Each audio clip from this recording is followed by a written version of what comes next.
Hi friends, welcome back to Praganya Home. இப்போ பாத்தீங்கன்னா இன்னும் கொஞ்ச நாள் தான் இருக்கு தீபாவளி. சோ நிறைய பேருக்கு அதாவது பிகினர்ஸ்க்கு முறுக்கு மாவு எப்படி ரெடி பண்றதுன்னு தெரியாது. அவங்களுக்காகவும் இன்னும் ஒரு சிலருக்கு முறுக்கு ரொம்ப ஹார்டா வருதுன்னு சொல்லுவாங்க. அவங்க எல்லாம் இந்த வீடியோவை பார்த்தாங்கன்னா ரொம்ப யூஸ்ஃபுல்லா இருக்குங்க. நம்ம முறுக்குக்குனே கடைகள்ல அரிசி விக்கிது. அதாவது முறுக்கு அரிசின்னு கேட்டாலே குண்டு பச்சரிசி கொடுப்பாங்க. நீட்டா வாங்கிட்டா முறுக்கு நல்லா வராது. அதனால தான் குண்டு அரிசின்னு கேட்டு வாங்குங்க. அந்த குண்டரிசியை வாங்கி ஒரு மணி நேரம் நல்ல ஊற வச்சு அதுக்கு பிறகு வாஷ் பண்ணி நல்ல வெயில்ல காய வச்சு எடுத்து வச்சுக்கிங்க.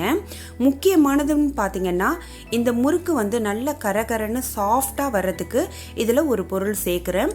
ஸோ வீடியோவை கடைசி வரையிலும் ஸ்கிப் பண்ணாம பாருங்க. அப்பதான் உங்களுக்கு என்ன இன்கிரீடியன்ஸுங்கிறது உங்களுக்கு தெரிஞ்சுக்க முடியும்.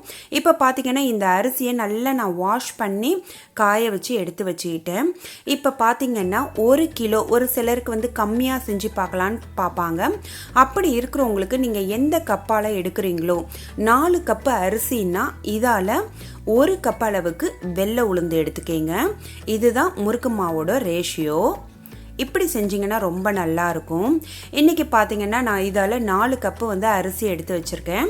அந்த அரிசிக்கு 1 கப் அளவுக்கு வெள்ளை உளுந்து எடுத்திருக்கேன். இதோட கலர்லாம் மாறணுங்கிற அவசியம் வேண்டாம். ஜஸ்ட் இது எண்ணெய் சட்டியில் போட்டு லைட்டாக அந்த பச்சை வாடை போனாலே போதும். இந்த முறுக்கு மேலும் கரகரப்பாக இருக்கிறதுக்கு பார்த்தீங்கன்னா ஒரே ஒரு அளவு கைப்பிடி அளவுக்கு நான் பொட்டுக்கடலை சேர்த்துருக்கேன். இந்த பொட்டுக்கடலை சேர்க்கறதுனால பார்த்தீங்கன்னா முறுக்கு ரொம்ப டேஸ்ட்டாக கிறிஸ்பியாக இருக்குங்க. இது போட்டு செய்கிறதுனால எத்தனை மாதம் ஆனாலும் முறுக்கு நமத்து போகாத இருக்கும். ரொம்ப போட்டுட்டிங்கன்னா பொட்டுக்கடலை எண்ணெய் இழுக்க ஆரம்பிச்சிடும். ஸோ நீங்கள் ஒரு சின்ன கப் அளவு செய்கிறதுனா 1 ஸ்பூன் அளவுக்கு அந்த மாதிரி மெஷர் பண்ணிக்கிங்க. ஸோ இப்போ இது எல்லாத்தையுமே கலந்துக்கிட்டு நம்ம மிஷினில் கொடுத்து அரைச்சி வச்சுக்கணும். நம்ம முறுக்கு செய்யறதுக்கு முன்னாடி நம்ம மிஷினில் கொடுத்து அரைச்சிருந்தாலுமே அதை ஒரு தடவை சலிச்சிட்டு செஞ்சிங்கன்னா உங்களுக்கு ரொம்ப முறுக்கு டேஸ்ட்டாக சூப்பராக இருக்குங்க.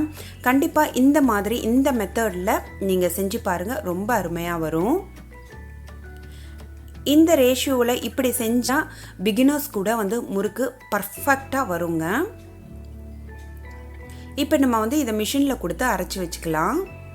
ஃப்ரெண்ட்ஸ், இந்த வீடியோ உங்களுக்கு பிடிச்சிருந்ததுன்னா மறக்காமல் பிரகன்யா ஹோம்க்கு சப்ஸ்கிரைப் பண்ணி பக்கத்தில் உள்ள பெல் சிம்பிளை கிளிக் பண்ணுங்கள். அப்போ தான் என்னுடைய ரெகுலர் அப்டேட்ஸ் உங்களுக்கு ரீச் ஆகும். முறுக்கு மாவு ரெடி ஆகிடுச்சு பாருங்கள். தேங்க்ஸ் ஃபார் வாட்சிங் ஃப்ரெண்ட்ஸ். பாய்.